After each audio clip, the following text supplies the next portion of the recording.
Welcome to Big Town Improv.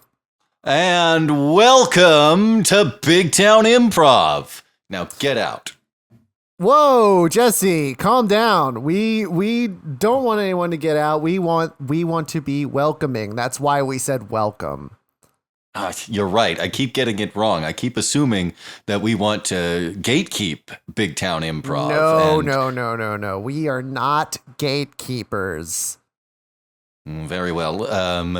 Well, if we don't want to gatekeep, then I guess we have to fling these big, heavy iron gates wide open, Josh. Yeah, we're going to bust the gates open. We're going to bring you in. I am Josh. That's Jesse. And this is an improvised podcast called Big Town. We actually did not write that little thing at the beginning about gatekeeping. Oh, no. And that's kind of amazing if you think about it. That was just all off the top of our heads, believe it or not. Yes.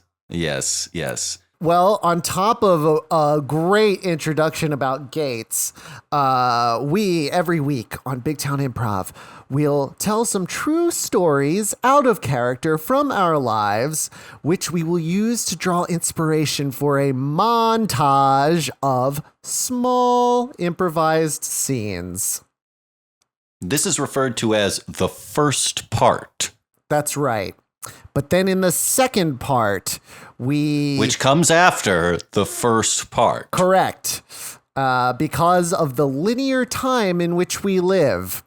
Just to emphasize, we will begin by doing the first part.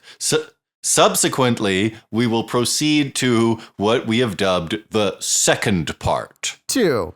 And what that second part is one long extended narrative improvised story, which we like to call the Big Town Big Scene.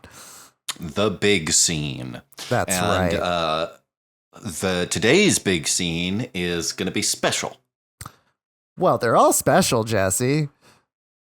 No, they aren't. But before we get to that, we have to do our small scenes. And if we're going to do our small scenes, we're going to have to tell stories. And if we're going to tell stories, we need inspiration. And what better way than Jesse's most prized piece of machinery, the random word generator. Indeed. I've upgraded the random word generator to now work on those displayable holographic screens that you see in Iron Man. Oh, cool. They're just off, if you were watching, the frame video of my face, they're just off screen, but I'm looking at them. Yeah, I can't see them, but there's no reason for you to wave your arms around like that otherwise. Well, here's our random words for today's short scenes. Salesperson, drama, nut, herb, doubt, retired, fork, recruit, child, lose. Wow. Oh, and Jesse is I can see he's tapping on some blue holographic images. He just put put a picture of Ant-Man, I'm guessing, into a thing, and he's clutching his heart. He's shocked that he solved some sort of mystery. Yes, it's actually a really annoying way to do data entry because I can see through the screen and they're all in one color. And good boy. But those are your words. Have you ever had a salesperson job, Josh? Have you ever worked in retail? No, thankfully bypassed that. I know you were a bookseller for a time. Indeed, I worked at a bookstore selling books for quite a while. That was an okay job, but people are pretty dumb about books. Really? I they'd come up to you and they're I don't know the name, but it had a blue cover. Yeah. And well, as has been pointed out, book covers go through these trends where they all look exactly the same for a while. So blue cover is even less useful than you might think. Yeah, it's not great. Did you do that back in Savannah? No, I had that job here in California. Okay. And I very deliberately did not try to ply that into working in the bookstore in Savannah. Right. Because I considered my time there a break from the unpleasantness of working retail. Right. That makes sense. But being behind the help desk is not as bad as being behind the cash register. Oh, really? You've always got to.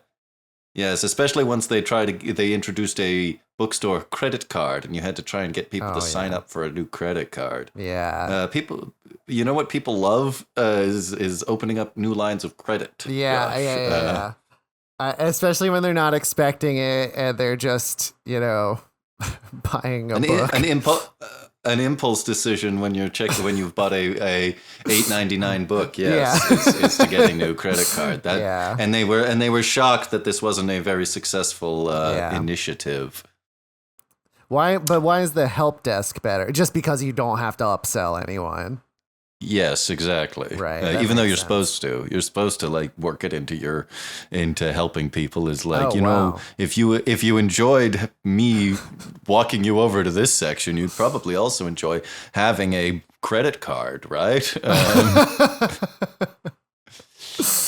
That's, I don't know. It doesn't follow for me.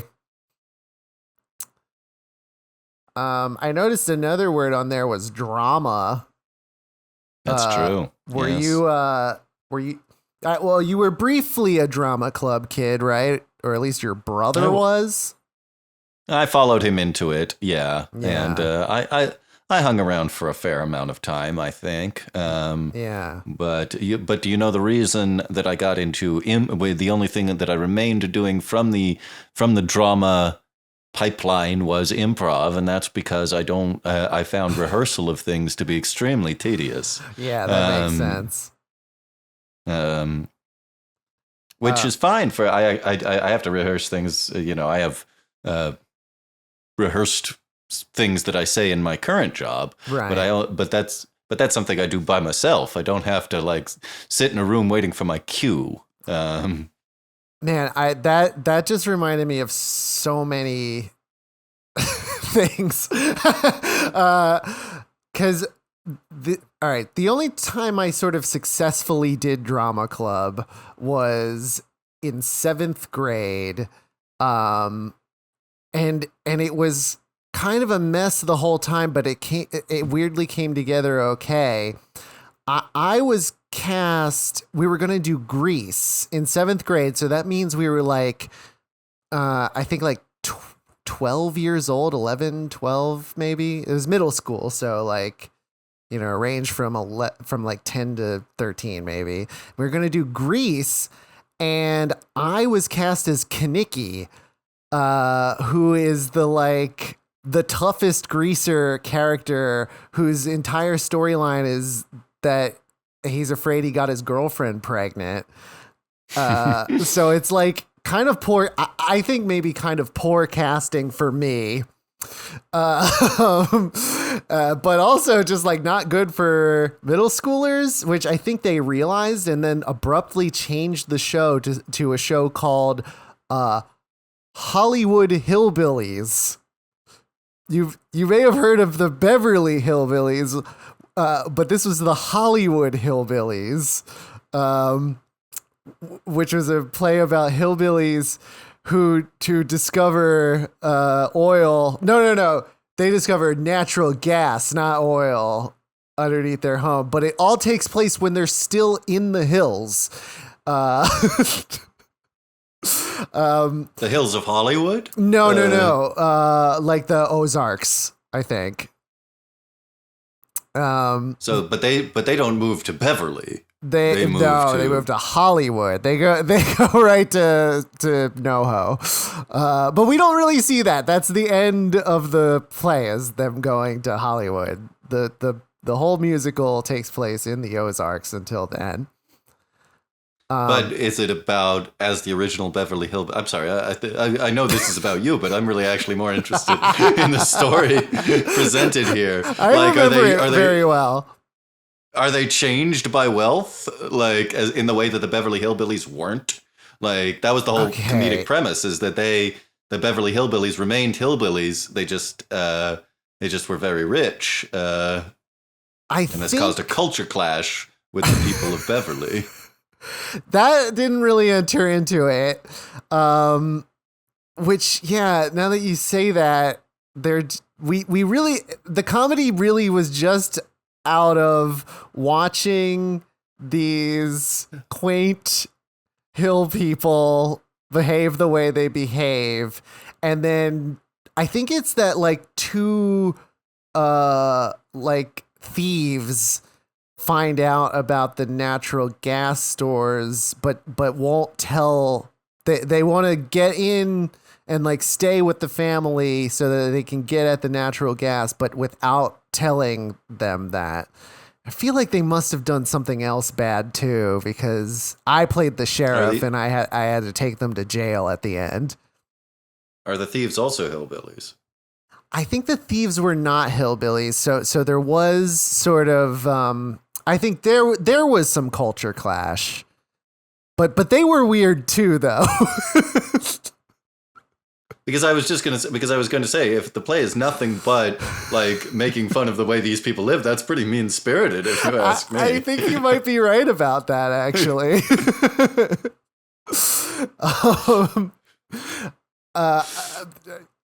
Yeah, I mean, I had more to say about that, but I'll just real quick, you said about rehearsing and cues and stuff. We rehearsed the whole show, and then one day we decided we were going to have mic packs, but we had a limited number of mic packs for all the actors, so we had to, and there was no, okay, between the two side stages, there was two side stages, but no backstage. So to get from side stage left to side stage right, you had to go outside, run around the building, and re-enter the building. So we were trading off mic packs out there, and sometimes they just wouldn't work. It was really hard to unhook and rehook them. So like truly like a nightmare where like you're missing cues and like just unbelievable amounts of time are passing before you go on stage. Like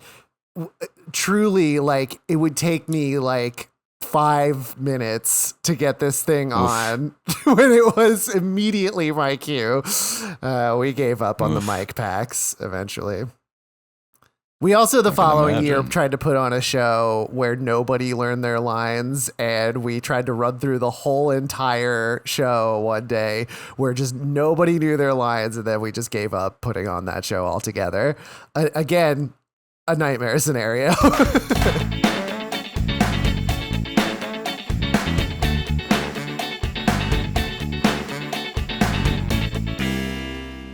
Out! Out! Damned spot! Out! Excuse me. What's hold on, director. What's my next line? Okay. So you went on stage, I said action, you said out damn spot, and already you don't know your next line, it seems. Well, yeah, because they're taking the set away here. Like, what are you doing? I'm a little confused. Yeah. Why? I know. So our rehearsal last week, you may remember, went so poorly. It went pretty bad. It went pretty bad, but we're still like a couple weeks out from premiere. I know, but unfortunately, we lost our set privileges. I wasn't aware. Gordon, look, you're still playing Macbeth, right? Like you're. But of course, I am playing Macbeth in the Scottish play. Right, we can say Macbeth when we were referring to the the character, but not to the title. Yes, this is an absolute outrage. What's going on here, director? Look, you know as well as I do that Gordon can't help the way he talks. If this is about that, I have to protest. It's more just about your tendency to just go off. Go so far off script. You know, we've licensed this script. We're supposed to stay true to it, and we've licensed a Shakespeare play. I don't know how it works, but that's what my producer tells me.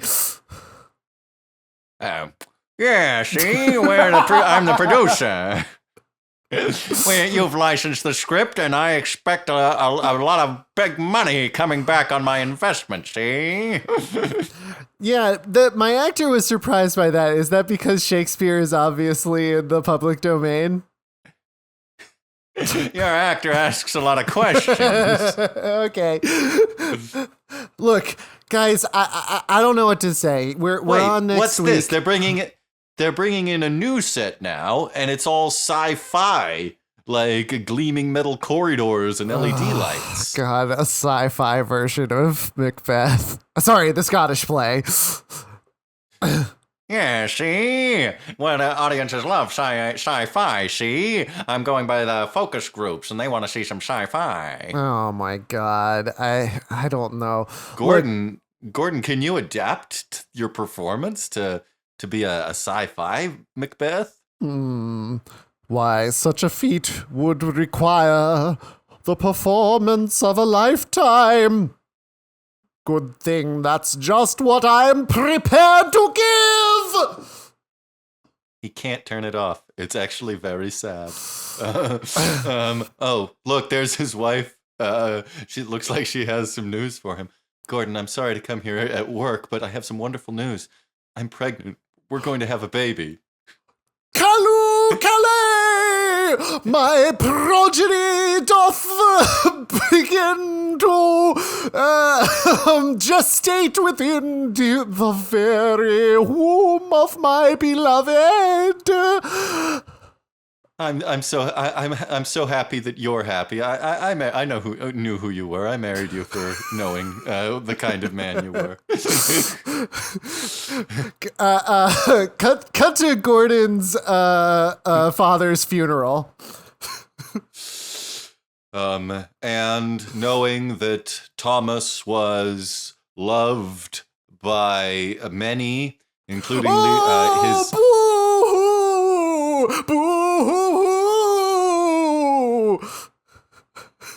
His son Gordon would like to say a few words here as we commend Thomas into the loving arms of God. When they asked me to say these words about my very father who hath perished, I knew it would be the speech of a lifetime. Luckily, that's just what I'm prepared to give. Yeah, see, I like this guy. Director, we got to put him in more stuff. Yes, and thank you. We appreciate your condolences, Mr. Producer. Thomas was a dear friend of mine. Gosh, where else is it inappropriate to yell?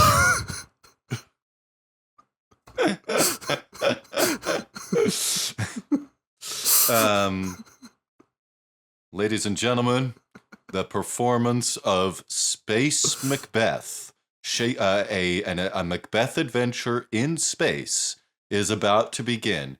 Please silence your cell phones now. Are you sure it's okay for us to attend? Do you have a lot of faith in that understudy, Gordon? Oh, I'm not so sure. Do you mean who is understudying? As I understand it, it's William from the theatrical company. I know him not, but I am ready for anything he might throw at me. Hey, shut up. I know you're an actor when this play who normally performs the main role, but you still need to show proper audience etiquette when watching a performance. Ah, yes. Well, bring it on. Bring on the show, please. You were wondering at your father's funeral what another inappropriate place to yell Right, at? the It's audience this. of my very own show. Why did I decide not to perform today? Who knows? I'm in peak health.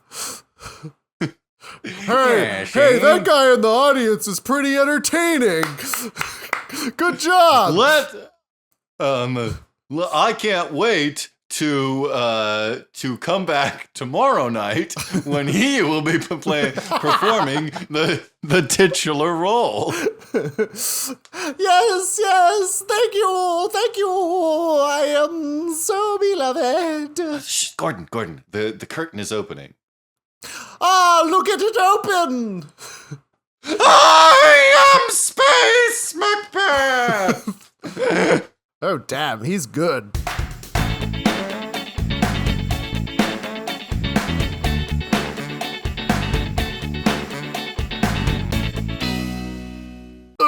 I'm gonna hatch it into this burning building. Hello? Is anybody in there? Anybody who needs rescuing?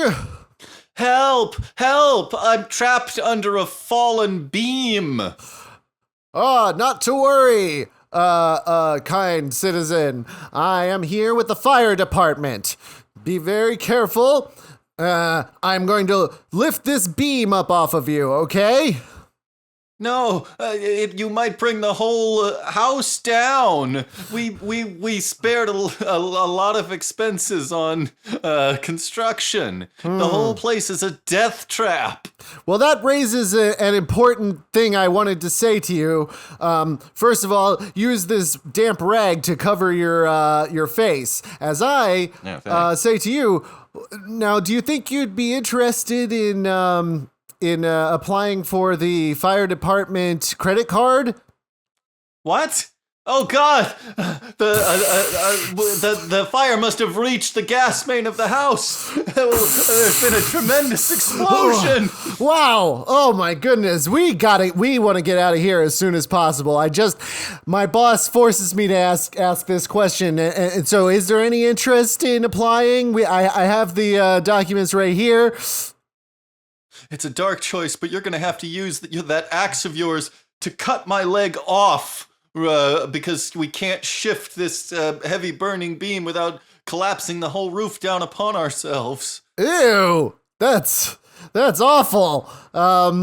In the meantime, it's a bitter though, choice. I just need a firm yes or no on the credit card thing. Why are you doing this? It's company policy. It's the fire department's policy. To ask people if they want to sign up for a credit card? Look, yes, I'm not allowed to simply help. I have to upsell. Oh God. Fine. Would you rather have this conversation in the next room? Here, well, I can see you'd be more comfortable. Chop. Ah! So there's also a rewards program that's really helpful. You can for every $500 you spend in fire department credit, you earn 30 air miles. Why would I be? Hang on. First, is this rewards program separate from the credit card, or is it part of the credit card? It's part of the credit card. Oh God! We have to go around this lake of burning oil. Oh my God! What were you doing in here? This was a meth lab. Now, if you could just. All right. Here, I'm propping you up on my shoulder. We're gonna walk together using your one remaining foot and my 2 feet. You don't have to.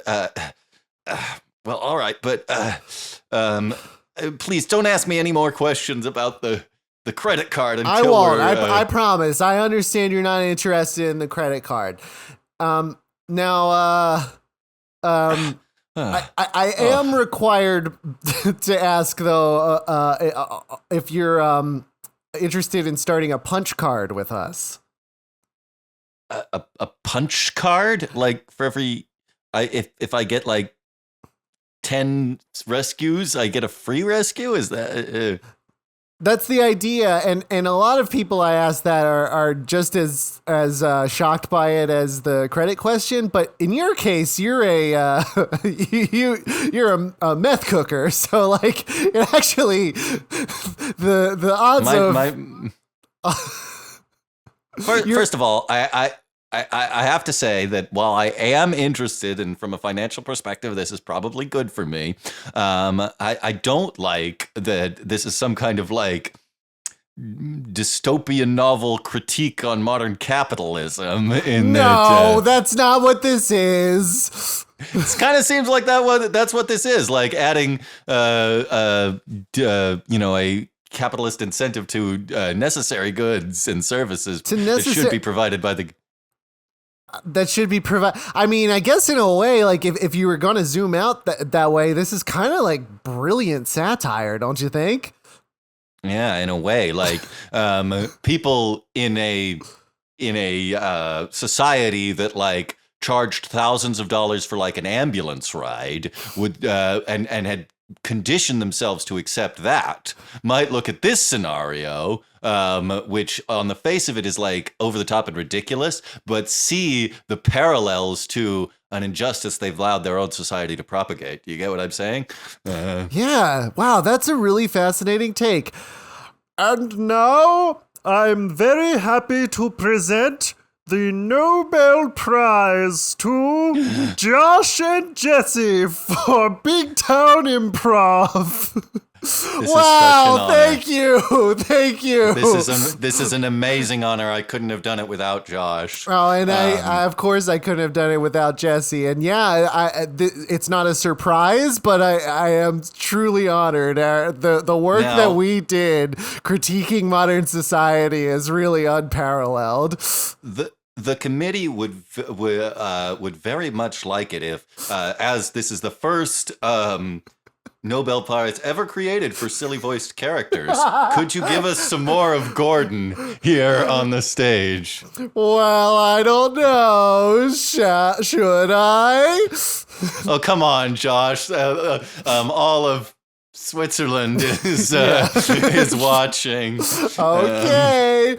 Thanks for the Nobel Peace Prize! Again, this is not the Peace Prize. This is the Nobel Prize for... No, the Peace Prize is a separate prize, which we are giving someone who has advanced the cause of peace. You're getting the Nobel Prize for silly voiced characters.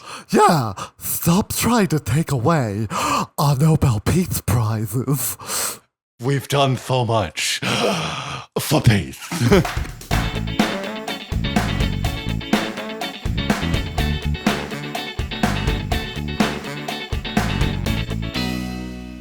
Well, shoot, Grandma. You watch your ding dang darn mouth, clunkus. I'm sorry, Grandma. I meant shoo darn it. That's better. Now, what is it you brought me out here to see? Well, I do believe that there is something underneath our home. Underneath our home? Well, sure there is. There's the god green earth. Oh, yeah, you're right. That's all that's there. Guess we're gonna stay here in the Ozarks. I guess so. Oh, here comes your daddy. Say there, Wanko. Paul. Yeah, Paul Wanko. What's going on? Well, son, I got some darn bad news. What is it, Paul? You know that I love you dearly, my son, as I do your brother and sister. and every other member of our extended family who, due to economic circumstances, stays in this same house. Yeah, that's true. Well, I have found out that there are some who simply enjoy laughing at us for the way we speak and act. What? They just want to laugh at us just for the, as you said, it's economic conditions and our previous cultures what led us to the lifestyle that we have here, and everyone around us behaves in a similar culturally consistent fashion. I don't see Indeed. what there is to laugh about. Well, to people who don't live in this region of the Ozarks, our accents come across as amusing. Plus, there are stereotypes that we are foolish and uneducated. Well, this is absolutely outrageous. I'm deeply offended, Wanko. You should be, Grandma. Who are these people who want to laugh at us? Well, I don't want to commit the same offensive generalization, but it seems to be often West Coast elites. West Coast elites? Sounds like we better load up our truck and go knock on the door of some West Coast elites and teach them something about who they should be laughing at.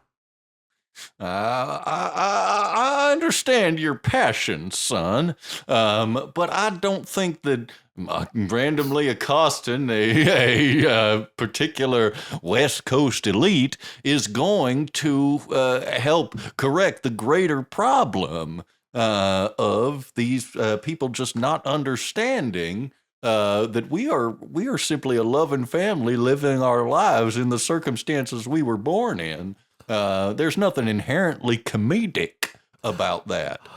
I know, and that's what I want to try to. Sorry, I feel my voice is getting drowned out by that guy over there who's talking on his cellular telephone. No. Look, listen, you're my agent. You better get me the job. My car broke down here in the Ozarks on my way back to the West Coast. Oh, boop.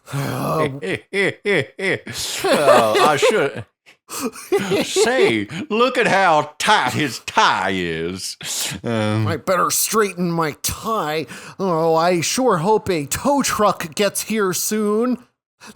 I'm gonna talk to him. Excuse me, sir. I see your car's broken down. Yes, it is. Is there someone in town maybe who can help me? Well, before we get to that, let me say I noticed you're drinking a hot beverage. Is it just a simple coffee? Well, I guess in a way it's a simple coffee with frothed almond milk as and caramel flavoring. Hardy. You hear that? They order really fancy, complicated coffees. Say now, why are you all laughing at me? I broke down on my way back to the West Coast. Well, that is indeed a big problem. No doubt you can go more than 5 minutes without looking at your cell phone. Well, hey, wait a minute. It's true I look at my cell phone a lot, but in a way I've been culturally conditioned to do that. You see, out west where I work in the entertainment industry, it's very much customary to use our phones, but it's also programmed by intelligent developers who know how to pinpoint our serotonin receptors and make us feel happy, almost addicted to the thing. Well, that's I hadn't considered that context. And your in your reedy, even-toned, ridiculous voice, that is also the result of the of the place and circumstances you live? Yeah, that's right. We all talk that way out there on the West Coast. Honey, it's me, your fiance, who is also from the West Coast. I know who you are. Any progress on getting a towing truck, I think it's called? Not yet. But on the other hand, I think we are making progress at building a bridge between two cultures. Well, now hold on. I do realize that I maybe had snapped to judgment in assuming that you were a out of touch elite from the West Coast, and that made you a viable target for mockery. But at the same time, the stereotypes which I found amusing do have some basis in fact. Isn't that so? I hadn't thought about it that way. I guess that's true. Well, look, let's take a first step in resolving this. Well, sir, I'm Wanko, and this is my son Clunkus.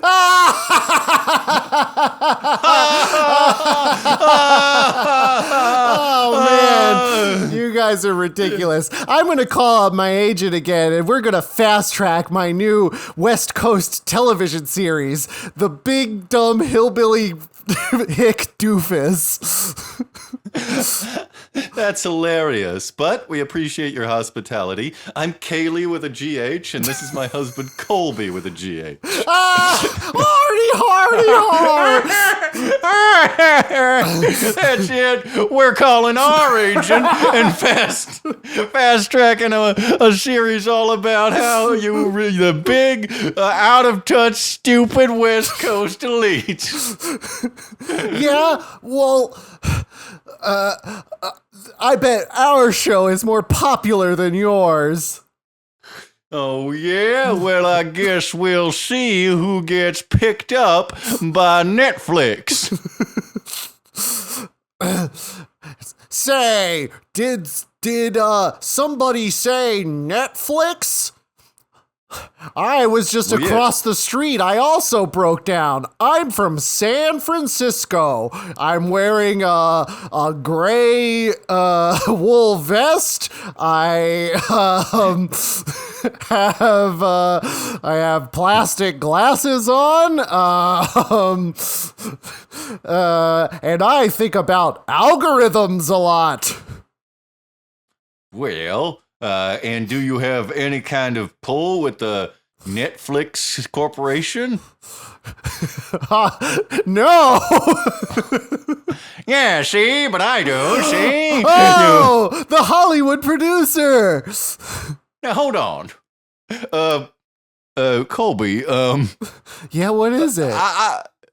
it's just that, your stereotypes and my stereotypes, they're amusing to us, but is it a stereotype that producers are all like 1920s Al Capone-esque gangsters? No, this is the first one of those that I've come across. Yeah, see, I'm unique. This is just my particular way of acting and looking. It has nothing to do with my greater group. Now, do you want a Netflix show or not? Yes, please. No, we do. No, us. Tell you what. Huh? I'll greenlight you both, but you're both getting canceled after one season, and then we're removing the show from the service so no one can ever watch it again. Hooray!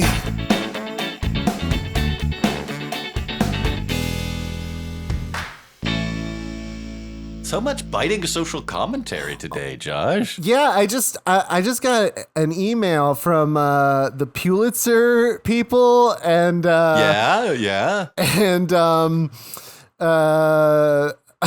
that's it. Well, that's still a big thing. Yeah. That's a big get. Yeah. I know. I don't know what I'm gonna do with all my awards.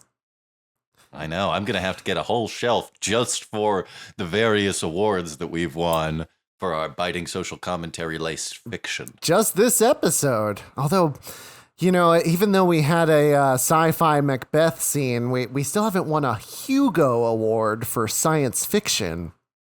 Oh, damn, you're right. We haven't won a Hugo yet. What about a Bradbury? Do we have a Bradbury Award yet? Not yet. Not yet. That's also for science fiction. All right.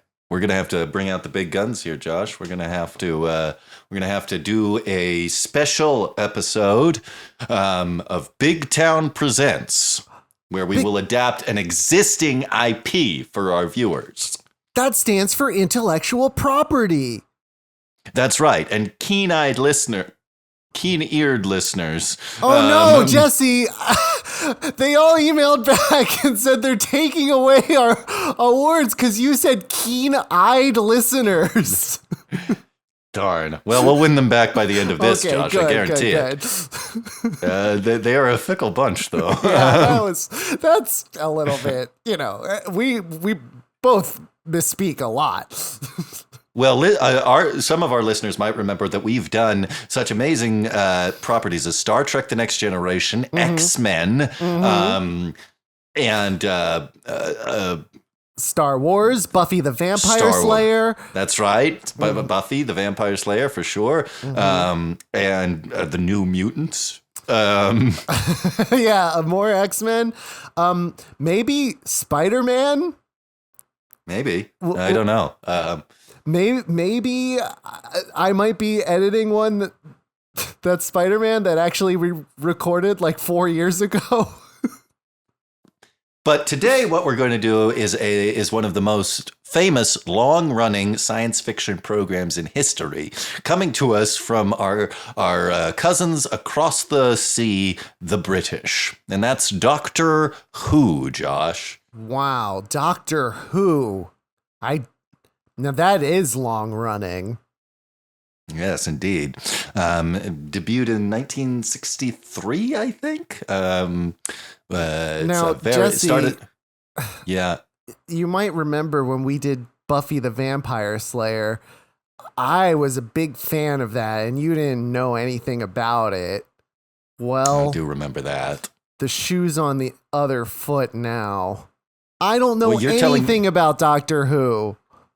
Oh, well, when we did Buffy, you gave me a little bit of some basic facts to start off with, as I recall, right? Yes, that is right. And I can only hope that you would return the favor to your co-host. I'll go ahead and do it. So the program known as Doctor Who is about a wonderful alien man called the Doctor. Not always a man, though, right? No, not anymore. No, for about 50 years or so it was. Okay, but not anymore.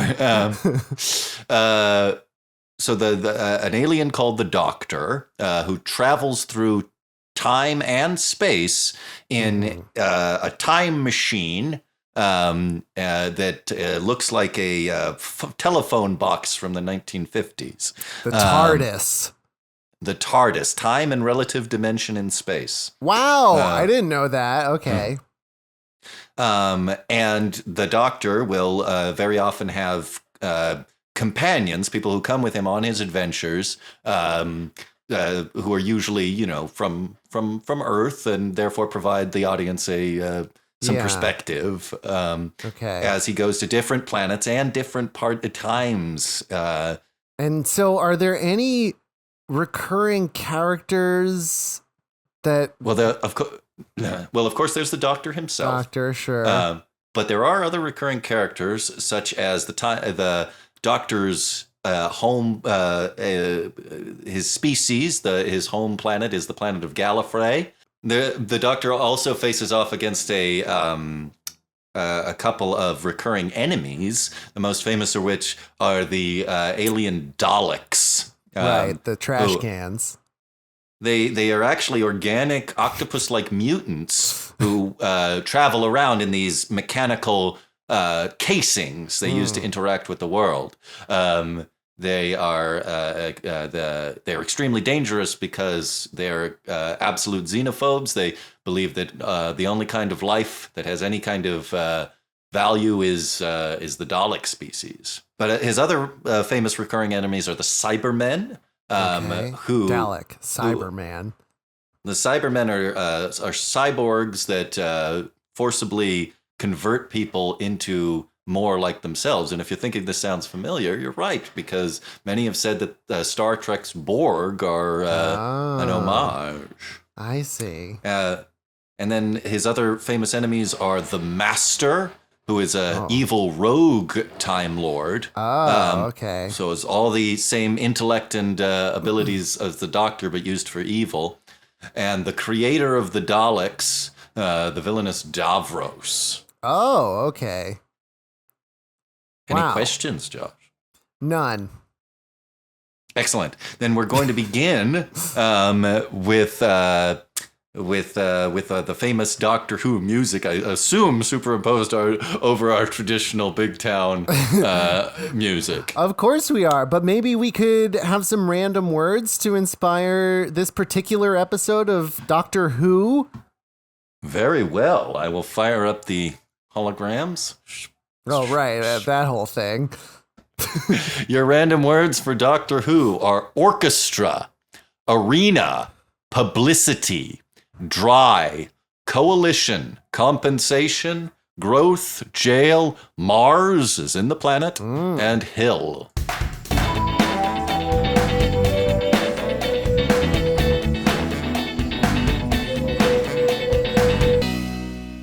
So, Kelly, how do you like being a young woman in modern Britain? Well, I'm glad you asked me, I suppose.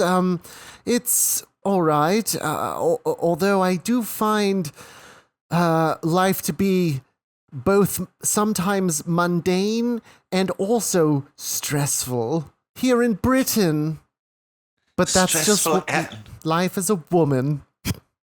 Stressful and mundane as a young woman in 2024 Britain? Yes, that is what I find. But surely your job at the orchestra is fulfilling to you, even though you don't play any instruments and are just the tuba cleaner. So, actually, no, I don't find that particularly fulfilling. You don't like being the tuba cleaner? Oh, I liked it at first.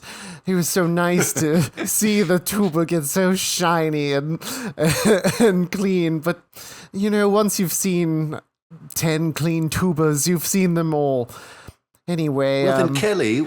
Yes. Then Kelly, I feel bad about reminding you that your shift is starting in 10 minutes. Oh, darn it! I was out here eating lunch for so long. It's been so interesting each day that I come out here to the square for my for lunchtime, and I always run into you. We always have such interesting conversations, and yet I know so little about you. Yes. Well, goodbye. Oh, there he goes. Back to my life, which is both mundane and stressful.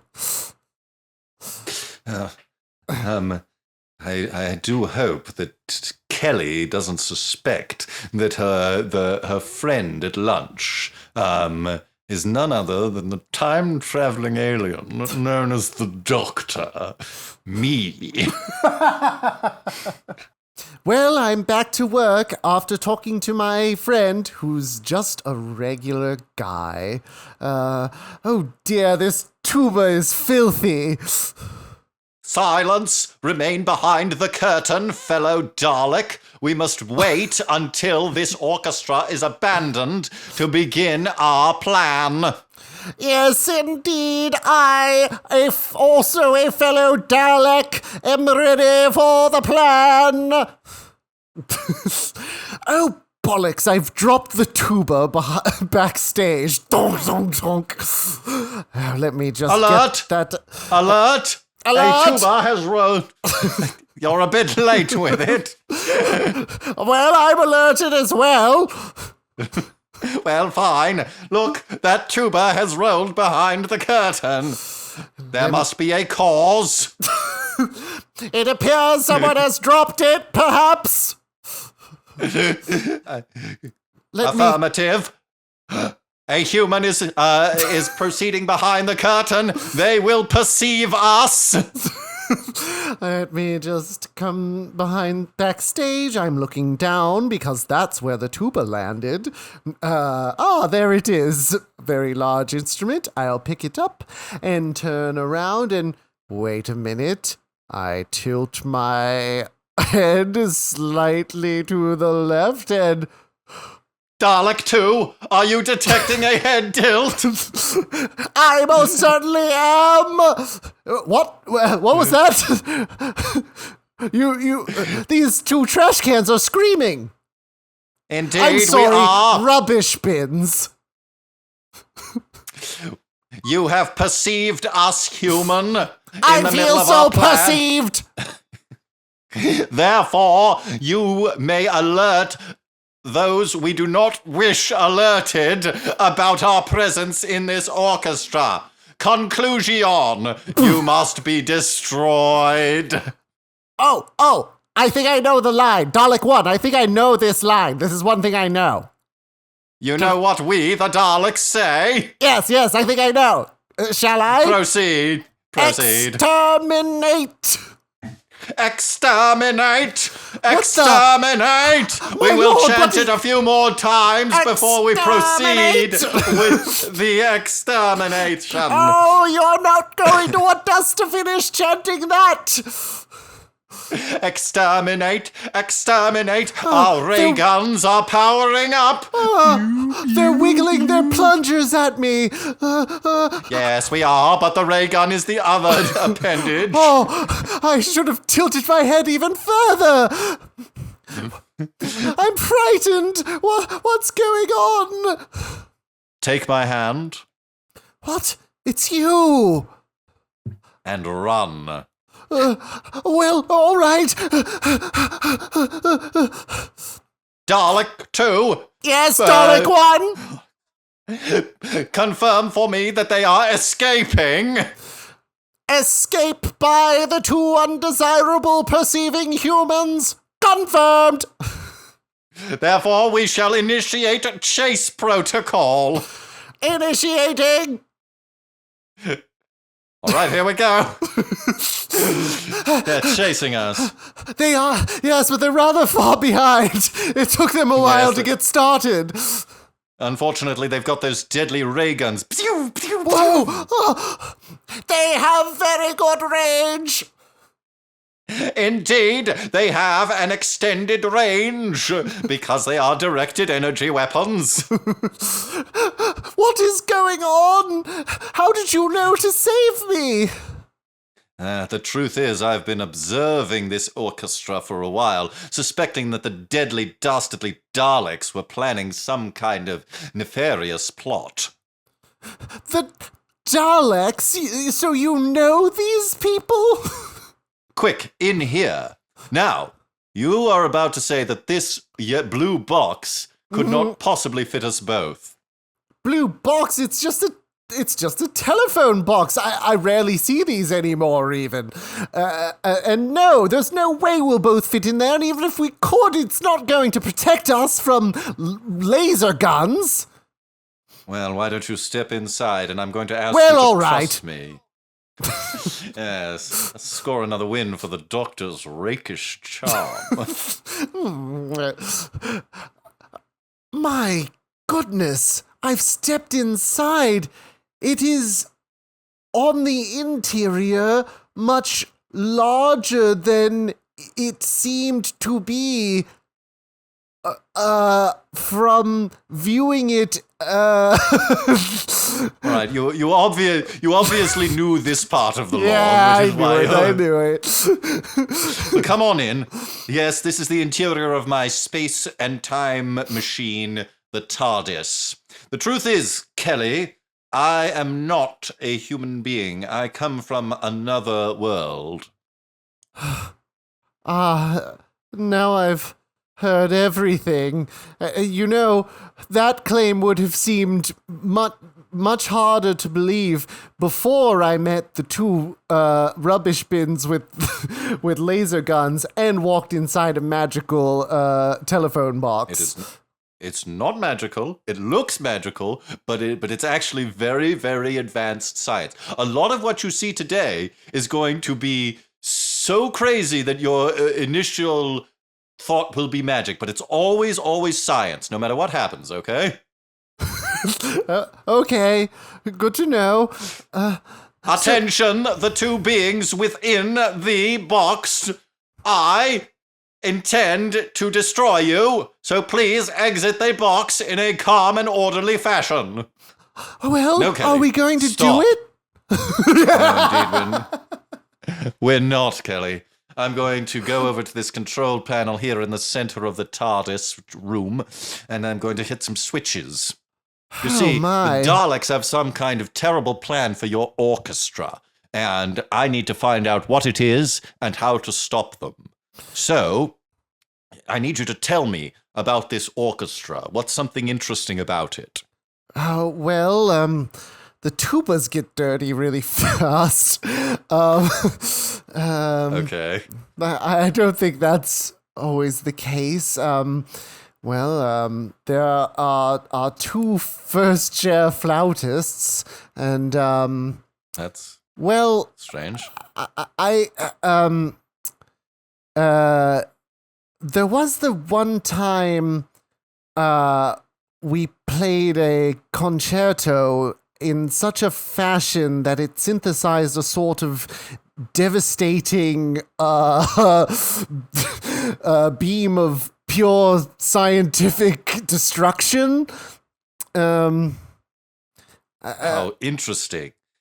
This orchestra must be built on the exact spot where a quantum tetrafilament extends from sub-reality into your universe.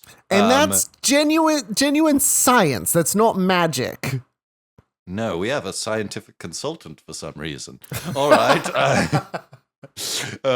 I'm using the TARDIS. Kelly, hold on to something. We're going back in time. But wait, I've got things to do. You'll be back the second you left. But won't I age? Well, yes. Vorp. Dalek 2, confirm temporal displacement. Temporal displacement confirmed. The box is no longer in front of us. Quickly, let us proceed to the records room of the orchestra. Indeed. Proceeding. Observe, this orchestra was constructed during the time of a human, an inferior human, known to the humans as William Shakespeare. William Shakespeare. Indeed. Observe this painting of the orchestra. Observe the foreground. A blue box has been painted in the foreground. The very blue box that we just lost. Confirmed. Let us initiate our own built-in temporal displacement units to pursue the blue box to the time of Shakespeare. I knew we had that. Indeed, it is in the introduction packet. Yes, when I first got my rubbish bin to wear. Zoom. Confirm we are fading away. Confirmed. Well, Kelly, I'm opening the door. I'm a little dizzy. What'd you say? I'm opening the TARDIS door. Do you expect to see the same thing you saw when you came into the TARDIS? Of course I do. I Click. assume it will look exactly the same. Oh, what? What is this? Some That's sort not of something you see every day. It's not something you see every day in Elizabethan England. Well said, it certainly isn't. Come on, Kelly. Did he just say Elizabethan England? That's correct. I've used the time machine, known as the TARDIS, to take us back in time to Elizabethan England. But I live in modern England. Well, now you've gone backwards in time to when Queen Elizabeth I was the monarch of England. And let me introduce you to an old friend of mine. How are you, William? Charmed, I'm sure. William, right. William, you said? That's right. And you might notice that my dear friend William has a snazzy goatee and long hair, but he's quite bald on the top of his head. Yes, he looks a bit like a bust of William Shakespeare I once saw. No. This is... Oh, you've heard of me, have you? Have you written anything new lately, William? Yes, I've recently written something I call the Scottish play. It's bad luck for me to say the true title. Already? Yep.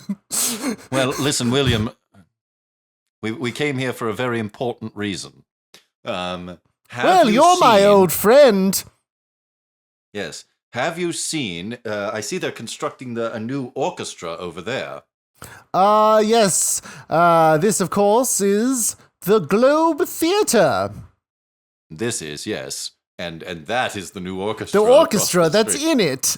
Mm-hmm. Oh, what? Kelly, that's pretty cool. You never said you worked in the orchestra in the Globe.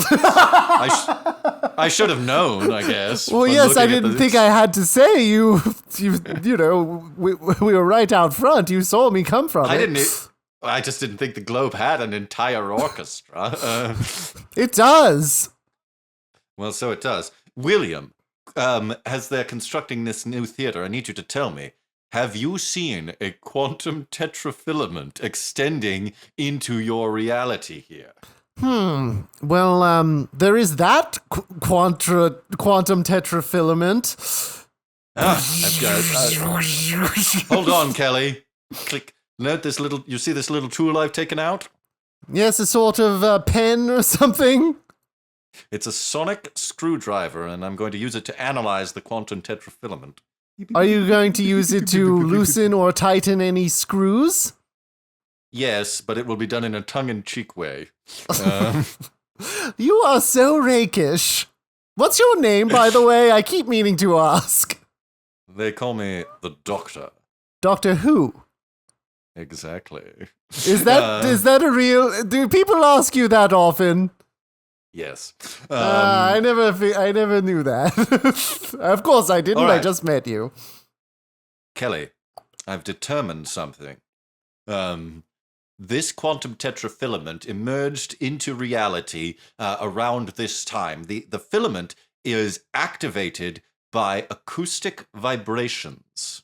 Whenever the orchestra is fully assembled and plays, it creates a dangerous, unstable resonance within the filament that releases a devastating wave of energy. At maximum power, this could tear your entire planet apart. Oh my God. You're telling me that this thing can magically disintegrate the entire Earth? What? No, that's not what I said. It's all hard science, Kelly. I'm not cut out for this sort of thing. I need to go back home. I never wanted to get mixed up in all this. I know, Kelly, but now listen to me. The Daleks in your time must have been installing some kind of amplification device so they could harness the power of the quantum tetrafilament. They've turned it into a deadly weapon. They're going to destroy your planet and every other planet that doesn't have Daleks on it. Oh, this planet for sure doesn't have Daleks on it. Incorrect! At the moment, doesn't. It does. It has 2 at least. Dalek 1 And Dalek 2. We have followed you to the time of William Shakespeare, Doctor, to prevent you from preventing us from destroying the Earth. Yes, but by the way, am I still needed? Because I've got lots of writing to do. William Shakespeare, you are dismissed. Thank you. To be or not to eat lunch? No. He'll get it. He'll get it eventually. Yeah. Well, Daleks. It seems I've discovered your evil plan to use the quantum tetrafilament with the assistance of Kelly. Run, Kelly! Run back to the TARDIS! We're going back to the TARDIS already? Yes, we found out what we needed to find out in the time of William Shakespeare. Quickly, right. into the TARDIS. Okay. Oh, darn it! They've done it again! Now, the quantum tetrafilament in your that runs through your planet and is activated by the orchestra, which the Daleks are trying to turn into a deadly weapon, can be destroyed by only one thing. Well, what's that? The rare element zirconium, found only on the planet Zerbo, deep in the Triangulum galaxy. Well, I certainly haven't got any of that lying around my flat. Quite right, Kelly. That's why we'll have to use the TARDIS this time to take us to an entirely different planet. Setting course for Zerbo. Wait, there is absolutely nothing motivating me to go with you. I'm not needed for this mission. I've got tubas to clean. Come on, Kelly. Now, we've arrived on planet Zerbo. But be careful, Kelly. The native people of this planet will seem to you very strange. I'm sure. I've never been to another planet. I've never met an alien before today. Oh, my mundane and stressful life has become less mundane and more stressful. Well, come on. We need to... Yes, all right. There's the king of Zerbo. We must negotiate for the zirconium we need. Okay. I'll let you take the lead. Oh, no, Kelly. You see, the people of Zerbo hate Time Lords like me. They won't listen to me. You're going to have to talk to them. What? Oh, I see. So there was a reason to bring me. Well, that at least makes me feel a bit better, but I don't know how to talk to the king of Zerbo. Welcome to Zerbo, visitors! We will now use our detection ray to determine if you are humans or Time Lords. Now, are those... which look externally identical. I see. That's why those are the two. Okay. Zorb, zorb, zorb, zorb, zorb. Time Lord detected! Seize him! Why did you come out? Go, Doctor. I'll take care of this. All right, Kelly. I'll meet you back at the TARDIS. Don't come back without that zirconium or your whole planet is doomed. Oh, okay. Your Majesty, sir. Why, you are a compelling example of humanity. Let me stride down from my grand throne. Oh my, look at his 4 legs. Indeed. Unlike you humans, we Zerbo have 4 legs and 4 arms, as well as 1 head. Well, we've also got 1 head, but yes. We have a lot in common, Kelly. Allow me to introduce you to someone who has recently come to Zerbo. He has become my top scientific advisor in a very short time. Okay, I'd be happy to meet anyone. This is Davros. As you can see, from the waist up, he looks like a withered human. But from the waist down, he looks like a Dalek. Isn't that interesting? Yes, that is interesting. A pleasure to meet you. Davros, was it? Yes, Davros. I was recently speaking to my new friend, the King of Zerbo, about buying all the Zerbonium on this planet. Oh, that's interesting. Yes, and we here on Zerbo use something very interesting as money. Well, what's that? See if you can guess as you explore the planet. What? Okay, I suppose. But where might I find some of this zerbonium that is for sale? Well, there's certainly... I've been shot by a laser! Oh, I'm afraid you won't be getting any zerbonium. Kelly. The doctor probably shouldn't... Dalek 2, reveal yourselves to be those two potted plants in disguise. Ha Confirmed. Confirmed, we were the potted plants. The cunning and deception skills of our creator Davros have allowed us to gain the upper hand, so to speak, in this encounter. Yes, we have certainly gained the upper plunger. Well, Kelly, we should exterminate you now, but instead you will tell us where is the doctor, and then we shall exterminate you. Oh, he probably shouldn't have left me here completely unarmed. Fine. And yet he did. He did. He's a very reckless man, Kelly. But look, I, Davros, am your friend. If you would just... No. That can't be right. Just tell us where the doctor is, and we'll let you go. No, we won't. That is not correct, Davros. Wrong, Davros. We will exterminate her afterwards. Fine.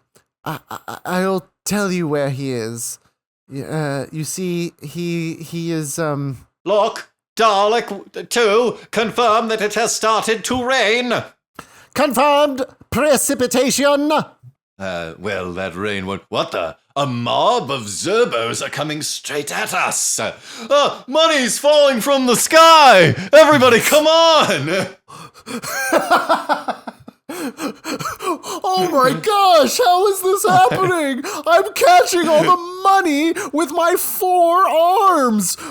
We are being pushed back away from Kelly. Use your laser guns. Pew, pew. I'm ducking under, trying to get Come lost on, in the Kelly. crowd. Doctor, it's you. It looks like using my sonic screwdriver to activate a precipitation event in the planet's atmosphere worked just in time. So you made that happen. You're my hero. Of course, you put me in the danger in the first place. Now, Kelly, did you get the Zerbonium? Not yet, but I've learned something. Did you know the Zerbos use water as money? I did. That's why I activated the rainfall to save you from the Okay, I dogs. thought maybe you just made it rain and just, wanted to see what would happen. Just randomly made it rain. Look, it still might have caused a distraction. Anyway, look, I brought with me my hydro flask. Absolutely filled to the brim with water. Look, that man there is the richest man on Zerbonium Zerbo. for sale! Zerbonium for sale! Come on, Kelly. You there. Zerbonium merchant. How much for your Zerbonium? Entire stock. Entire stock? Oh, that's gonna cost you a pretty water droplet. How about this hydro flask? Oh! I've never seen so much money in my life. I'm rich. I'm filthy, stinking rich. Come on, Kelly. I know that man looked very similar to the king of Zerbo. He looked exactly the same without a crown. Yes, come on. Get all these zirconium crystals back to the TARDIS. Yes, I'm gathering them up. Let's go before those Daleks find us. Well, Kelly, we're back on Earth. Now all we have to do is get these zirconium crystals back into the orchestra, and I can destabilize the quantum tetrafilament and stop the Daleks' evil plot. All right, but oh no, I forgot. Tonight's the night of the performance of the Scottish play. The orchestra will be scoring the performance. Orchestra, the entire orchestra will be there. Oh my! Well, the logical thing to do is just tell them there's an emergency. And right, evacuate them. Yes. Is that what we're going to do?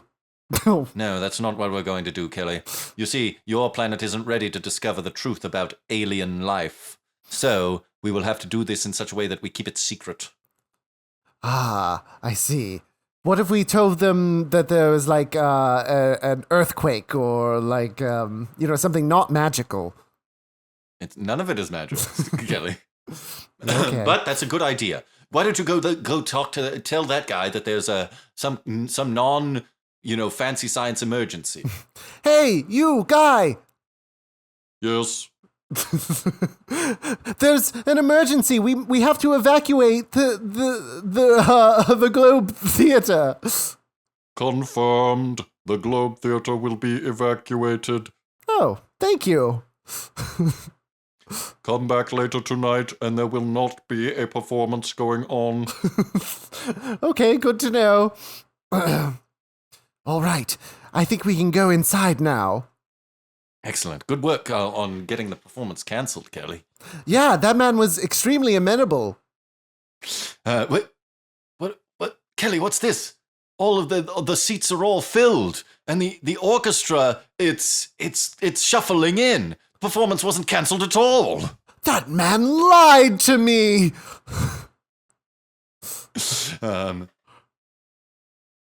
Cyberman 2. Yes, Cyberman 1. No, you go ahead. I was just going to say, mission accomplished. We have helped the Daleks. Indeed, remove your dermal skin disguise, revealing the metal faces of the Cybermen. Cybermen. The most subtle race in the galaxy, the Cybermen. They have successfully tricked the Doctor into attempting to stop us with a full orchestra still there. But once the orchestra begins playing, the quantum tetrafilament will activate and the planet will be destroyed. Confirmed, Dalek 2. Confirmed, Dalek 1. Beep. Ladies and gentlemen, I am the actor known as Gordon, here to introduce the Scottish play. And now, before I do my performance, the orchestra will begin its overture. This is ridiculous. My tuba is so dirty. Ding, ding, ding, ding, ding, ding, ding, ding, ding. Oh, they've started. Come on, Kelly. We've got to get to that quantum tetrafilament. It's in the. It should be underneath the theater, but there's no way down there. Hang on. Vorp, vorp, vorp. Vorp, vorp, vorp. Did you hear that? Vort, vort, vort. Yes, that was me. I just ran to go back to the past to tell William Shakespeare to build a basement in the Globe Theatre. So now there should be a basement. Whoa! Click. Come on. Aha! This door used to lead to nowhere at all. Indeed, now it leads down to the basement below the Globe Theatre. Dalek 2, they have entered the basement of the Globe Theatre. Our plan is in danger. Indeed. Do you want me to go back in time and tell the groundlings to to fill in the basement? Unnecessary. Instead, I will activate my skeleton animation ray to raise the skeletons beneath the Globe Theatre as attacking zombies. We can do that? We can now. We can do basically whatever we want as long as it's thematically appropriate in the story. Confirmed. Come on, Kelly. Down this stone corridor. There should be a chamber up ahead where we can access the quantum filament. Wait, do you hear that? Skeletons! Daleks command, we kill. We kill. Look, Doctor, that skeleton's got a goatee and big, long, poofy hair, but quite bald on top. Oh no, they've turned my dear friend William Shakespeare into one of their skelepuppets. Murder! Murder! Oh no, and the orchestra is soon building to its crescendo, and that will activate the quantum filament.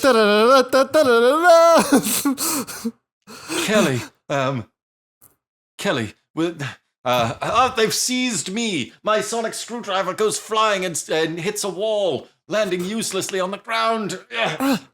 Kelly, no. You've got to get that zirconium into the filament. It's the fate of your planet depends not on me, but on you. Me? Just an average human woman? Oh, I thought my... oh no. Increasing skeleton ray, making them even more murderous. I want to murder even more! Excellent. Well, I need to get past all of these skeletons.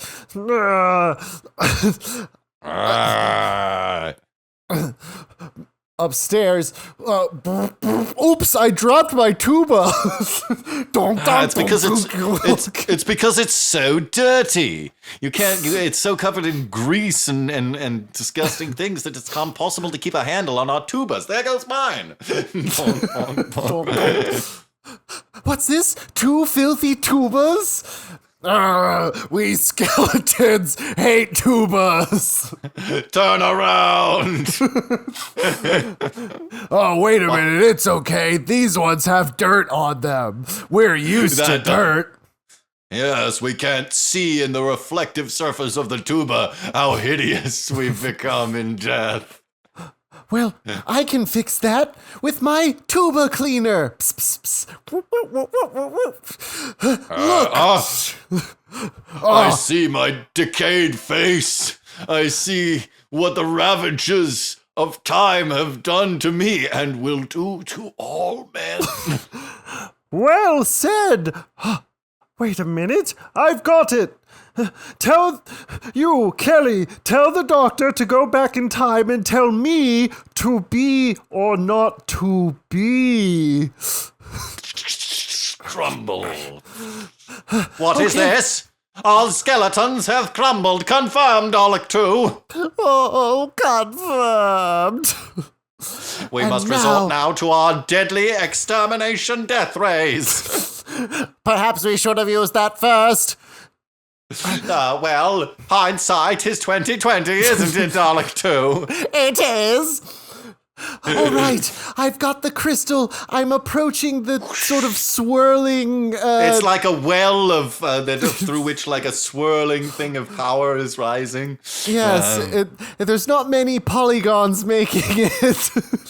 Yes, but look how it spikes every time the orchestra plays a louder note. It's building. It's building. Kelly, you've got to... Kelly, you've got to throw those crystals into the filament. All right, throw and throw and throw. Dalek 2, the zirconium has entered the filament. I am detecting a massive destabilization of the quantum supermatrix. Confirm. Me too. Confirm. Thank you. This plan has been foiled. No, I'm just spinning around out of anger. Kelly, from Earth, you have foiled our plan, and now you are an enemy of the Daleks forever. Confirmed. We will leave now, but not before shooting the Doctor. Pew! Ah! Doctor! Beep, beep, beep. This body has been damaged. Yes. The tetrafilament has destabilized. Your world is safe, and the Daleks cannot use it as a weapon. This is a worthy sacrifice for me to give my life so that your planet can live. Oh, but will I ever see you again? Not this face, except in certain anniversary specials. Goodbye, Doctor. You really showed me how life can be not mundane, but still stressful. Look at how I begin to glow with coruscating light. Oh, my. And now I'm someone else. Oh! Okay, well, I'm glad you're feeling better. Oh, yeah, I feel just great. Now, come on, Kelly. We've saved your planet. But, so your part in this is done. Unless you'd like to come with me for further adventures of an episodic nature in different worlds across all of space and time. How can I say no to that? All right. We're getting in the TARDIS. You'll notice the TARDIS is, we've taken advantage of me becoming a new actor to also get a slightly different set for the TARDIS. I see that.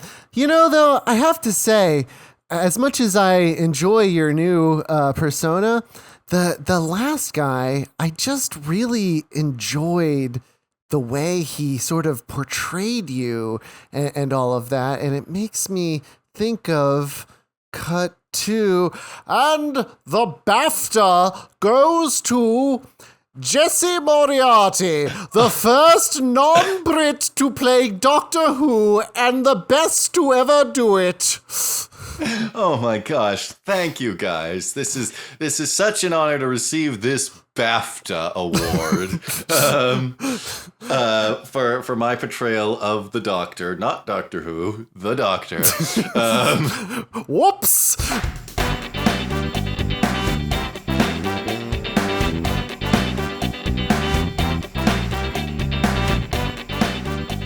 I really enjoyed that, Josh. I did too, and I really enjoyed how it was all scored by Steve Wilder Blumenthal of WilderBlueMusic.com, who provides all of our music. And very excellently he does, too. Yeah. Well, Josh, anything you want to plug? Yeah, watch City Island on PBS Kids.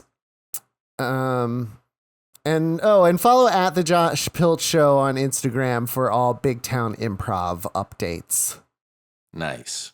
Yeah. Well, Josh, I guess from backstage at Space Macbeth to the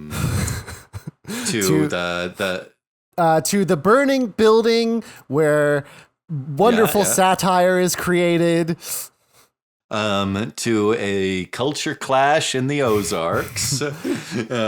And from a culture clash in the Ozarks to modern Britain, to the TARDIS, to the past, to another planet. And from the amazing world of Doctor Who Town to your town. And from wait, hold on. From the amazing world of Doctor Who to Big Town. And from Big Town to your town. Your town. Goodbye. Goodbye. Confirmed. Goodbye. Confirmed. Goodbye.